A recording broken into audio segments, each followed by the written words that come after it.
পৃথিবীর বড় বড় দরবারগুলোকে একত্রিত করার জন্য আমাদের মাওলানা জালালউদ্দিন আল কাদের খতিব বাঙ্গাল অনেক চেষ্টা করেছেন এবং এই কাজে ব্যবহার করেছেন আমাদের সুফি মোহাম্মদ মিজানুর রহমান স্যারকে, যেহেতু উনি ইন্টারন্যাশনাল একটা ফিগার।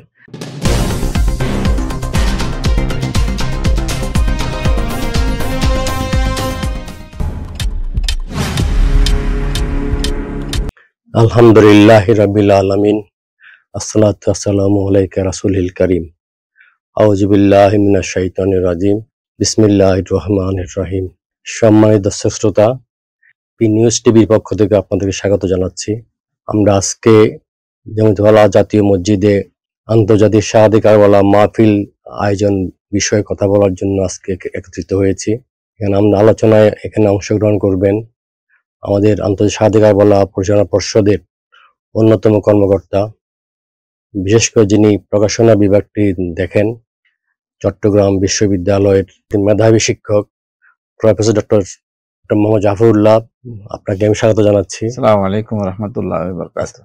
আমরা এই চট্টগ্রাম জাতীয় মসজিদ চট্টগ্রামে জমিয়তুল মসজিদে দীর্ঘ 40 বছর যাবত এই মাহফিল অনুষ্ঠিত হয়ে আছে। এই মাহফিলের প্রেক্ষাপট সম্পর্কে আপনি আমাদের কিছু বলেন।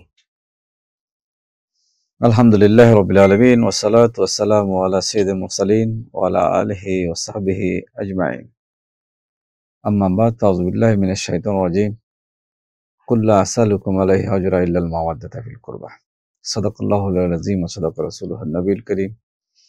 ওয়া নাহনু আলা যালিকা লামিনাশ শাহিদিন ওয়াশ শাকিরিন, আলহামদুলিল্লাহি রাব্বিল আলামিন। সম্মানিত দর্শক শ্রোতা, এবং আজকে যার সাথে আমরা আলোচনা করছি, উনি একদিকে উপস্থাপক সঞ্চালক, আর একদিকে উনি আলোচক। তো আমাদের প্রফেসর কামাল উদ্দিন আহমদ স্যার সহ আমরা একটা শাহাদাতে কারবালা মাহফিলকে নিয়ে, আন্তর্জাতিক শাহাদাতে কারবালা মাহফিল আলোচনা করছি। আমাকে প্রশ্ন করেছেন যে আমাদের এই যে প্রেক্ষাপট, শাহাদাতে কারবালা মাহফিল কেন চট্টগ্রামে মাওলানা জালালউদ্দিন আল কাদরি খতিবে বাঙ্গাল শুরু করেছিলেন। এই প্রেক্ষাপটটা আসলে আমাদের খুবই গুরুত্বপূর্ণ একটা প্রেক্ষাপট ছিল। কারণ হলো যে আমাদের এখানে ইসলাম চর্চা হচ্ছে, আমরা ইসলাম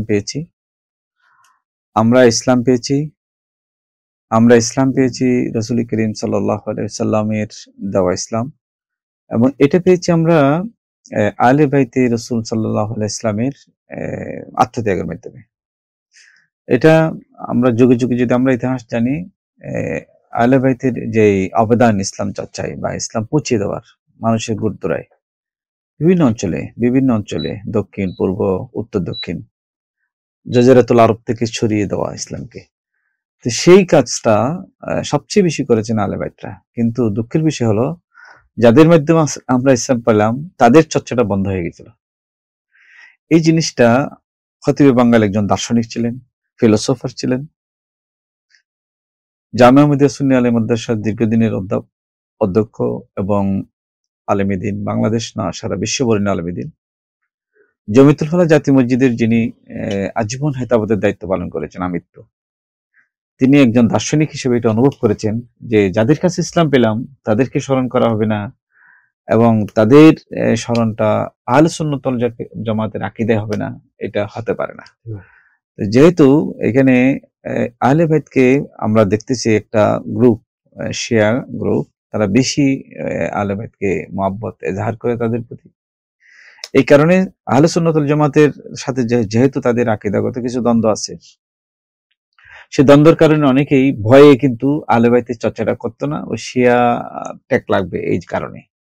তো মাওলানা জালালউদ্দিন আল কাদরির বুকের পাটা ছিল বড়, উনি সমস্ত ট্যাগকে উপেক্ষা করে তিনি যে আমি আহলে সুন্নাত ওয়াল জামাতের মতাদর্শী, আমি এই চট্টগ্রামের আহলে সুন্নাত ওয়াল জামাতের একজন নেতৃস্থানীয় আলেমীদ্বীন, আমার বিরুদ্ধে আঙ্গুল তুলবে এরকম তো সাহস কারো হবে না। এই একটা কারণ ছিল এটা। আরেকটা কারণ ছিল খতিবে বাঙ্গাল মাওলানা জালালউদ্দিন আল কাদরি গৌসে মাহফুজ সৈয়দ মুহাম্মদ তায়েব রাদিয়াল্লাহু তাআলা আনহুর একনিষ্ঠ মুরিদ। আমি একটা শব্দ বাড়িয়ে বলেছি, একনিষ্ঠ। অনেকেই মুরিদ আছেন, কিন্তু একনিষ্ঠতা কার জনের কাছে আছে? আমি ছিলেন, ওয়ানে মুরিদ ছিলেন শুধু। একজন ওয়ান ওয়ান মানে ওয়ান আপনি আমি অনেক সময় দেখেছি হুজুর আপনাকে অমুক দরবারে দাওয়াত দিয়েছে আপনি যান নাই, বলছে না এটা আমার হুজুর কাবলার প্রোগ্রাম আছে, এটা কেমন আমি বাদ দেবো। এমনকি হুজুর কাবলা আসছে বাংলাদেশে, এই কারণে তিনি হজ মিস করেছেন, মানে হজে যাবেন না, হজের টিকিট হয়ে গেছে, উনি হজ মিস করেছেন। যে হুজুর কাবলা মানে এটা তো ফরজ হজ না, নফল হজ ছিল, যেহেতু হুজুর কাবলা বাংলাদেশের জমিনে অবস্থান করছেন সেহেতু তিনি হজ পর্যন্ত মিস করেছেন, যে না এবছর আমি যাবো না, আমার দূর যাচ্ছি। একজন আওলাদ রাসূলের মুরিদ হিসেবে আলে বাইতের স্মরণ করা তিনি নিজের উপর কর্তব্য দায়িত্ব হিসেবে পালন করেছেন। অসাধারণ অসাধারণ একজন মানুষ আমাদের আহলে সুন্নাত ওয়াল জামাতের চট্টগ্রামবাসী ওনাকে পেয়েছেন।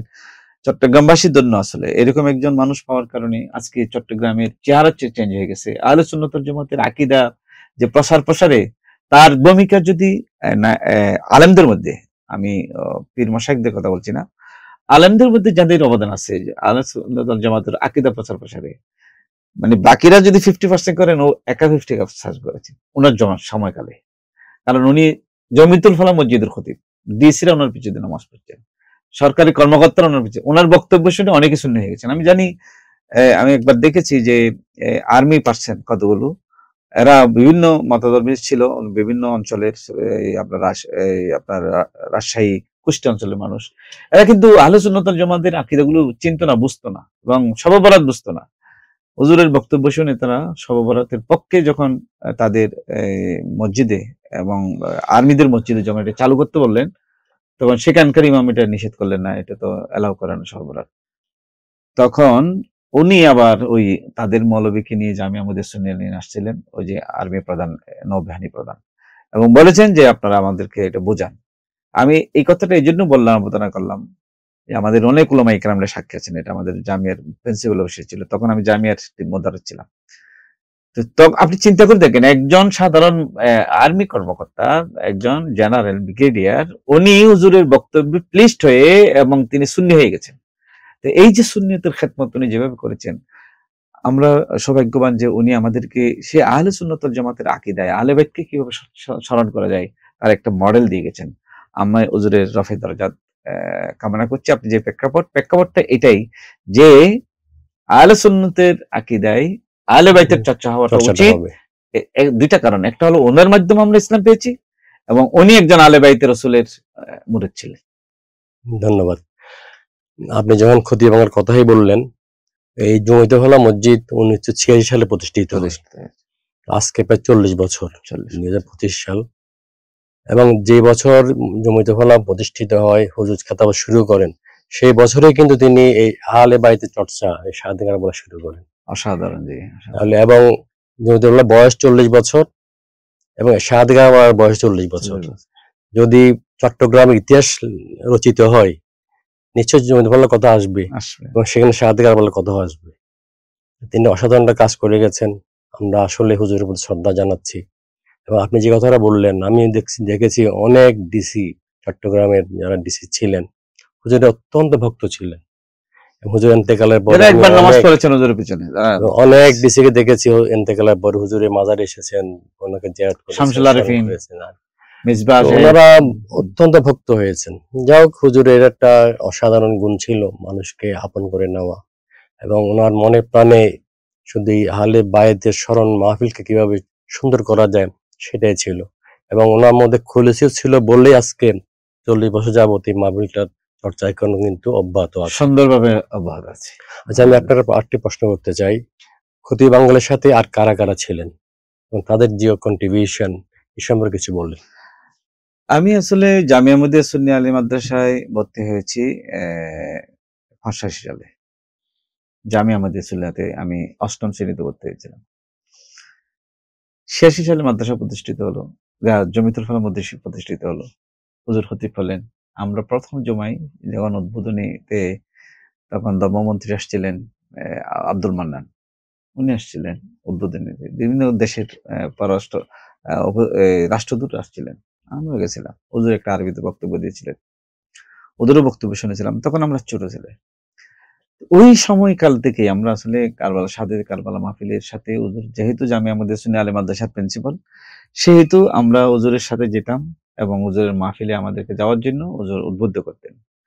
তো সেই কাল থেকে আমরা দেখতেছি এই মাহফিলটা মানে হুজুর একা একা পরিচালনা করতেন, একজন বক্তা 10 দিনের 10 দিন, আর কিছু শ্রোতা। আর হুজুর কিছু ছাত্র ছিলেন, মাওলানা আলাউদ্দিন সাহেব এবং আরো কয়েকজন ছাত্র যারা নাত পড়তেন, তখন তাদের নাত পড়ার জন্য যেতেন। আমরা যেতাম, আমরা তখন শ্রোতা হিসেবে শ্রোতা যেতাম। হিসাবে। আমার হুজুরের বাগিনা মাওলানা ইস্কান্দার, এখন ব্যাংকার, বিশিষ্ট ব্যাংকার, উনি আমার বন্ধু হিসেবে, আমরা দুজনে একসাথে যেতাম। সেই কাল থেকে আমরা দেখছি। তখন একটা আপনি আশ্চর্য হবেন, যেহেতু চট্টগ্রামে হুজুর কেবলা হুজুর সৈয়দ মোহাম্মদ তশফিউদ্দৌলা তাআলা আনহুর মুরিদান, চট্টগ্রামের একদম এলিট শ্রেণীর মানুষগুলো তৈয়ব শাহ হুজুরের মুরিদান ছিল। এই সুবহানাল্লাহ। কারণে হুজুর কেবলা মুরিদ হওয়ার কারণে জালাল শাহ হুজুর যেহেতু জামিয়া মধ্যে ওই মাদ্রাসা হুজুরের মাদ্রাসা প্রিন্সিপাল, সেই হিসাবে তাদের সাথে একটা জালাল শাহ হুজুরের সম্পর্ক ছিল। ওই মুসল্লিগুলো, ওই মানুষগুলো সবাই কিন্তু শাহাদাত কারবালায় মাহফিলে আসতেন, 1 দিন 2 দিন 3 দিন এভাবে আসতেন। আমরা অনেককে এখনো দেখি যায়, তারা যারা জীবিত আছেন। তো ওই সময়ে আরেকজন হুজুরের একদম কাছের মানুষ, উনি যদিও আমাদের হুজুর কেবলার মুরিদ নন, উনি মাইজভান্ডারি ঘরানার হুজুর আব্দুল সালাম ইসাপুরি, গৌসে মোকাররম আব্দুল সালাম ইসাপুরির প্রধান খলিফা আলহাজ সুফি মোহাম্মদ মিজানুর রহমান। উনি জালাল সাহেব হুজুর যখন জমিতুল ফালা মসজিদে আসার আগে ওই যে খাতুনগঞ্জ হামিদুল্লাহ হাজা মসজিদে নামাজ পড়াতেন, সেখানের মুসল্লি ছিলেন সুফি মিজানুর রহমান। সে কাল থেকে হুজুরের সাথে তার একটা বন্ধুত্ব গড়ে উঠেছিল, সুফি সম্পর্ক ছিল। মিজানের সাথে চমৎকার একটা বন্ধুত্ব ছিল। যেহেতু সুফি মিজানুর রহমান একজন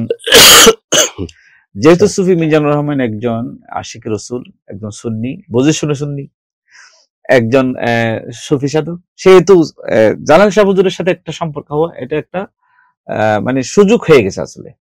হুজুরের কণ্ঠ, হুজুরের উপস্থাপনা, হুজুরের চারিত্রিক বৈশিষ্ট্য সবগুলো সুফি মিজানকে মুগ্ধ করেছিল, আকৃষ্ট করেছিল। যার কারণে সুফি মিজান একদম নিজের ভাইয়ের মতো, নিজের একনিষ্ঠ বন্ধুর মতো, একদম নিজের কাছের মানুষের মতো ওনাকে সময় দিতেন, এক বিছনায় কাটানোর সময়।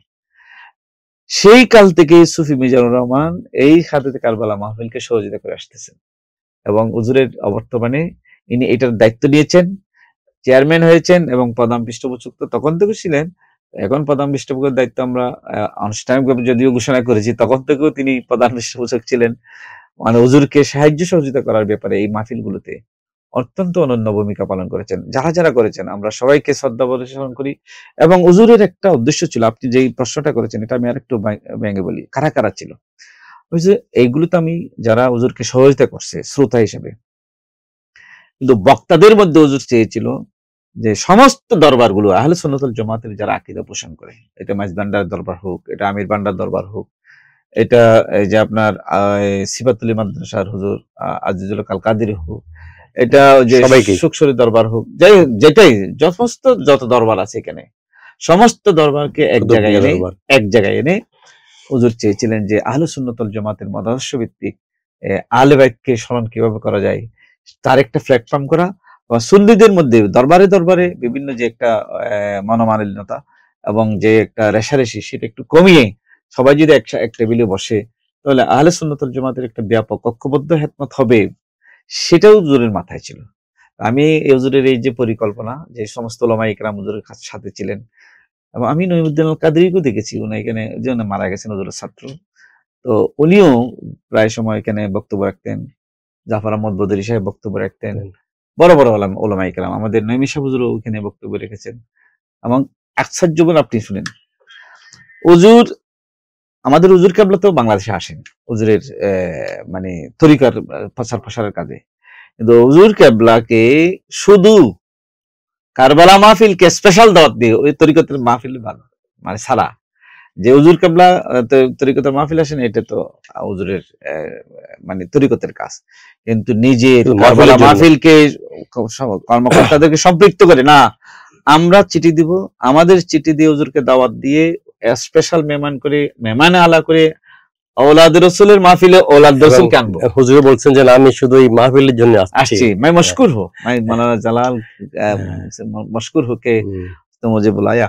তো এটা হুজুর কেবলা বলেছেন, হুজুর সৈয়দ মোহাম্মদ সাবের শাহ পীরে বাঙ্গাল হুজুর কেবলা এটা বলেছেন, এবং আপনারা জানেন এটা অসাধারণ হুজুর এখানে বক্তব্য রেখেছেন। সেই হিসেবে আমরা দেখতে পাচ্ছি যে এটা নয়, হুজুর কেবলা তো আছেই নেই, এছাড়া আমাদের পৃথিবীর বড় বড় দরবারগুলোকে একত্রিত করার জন্য আমাদের মাওলানা জালালউদ্দিন আল কাদের খতিব বাঙ্গাল অনেক চেষ্টা করেছেন এবং এই কাজে ব্যবহার করেছেন আমাদের সুফি মোহাম্মদ মিজানুর রহমান স্যারকে, যেহেতু উনি ইন্টারন্যাশনাল একটা ফিগার।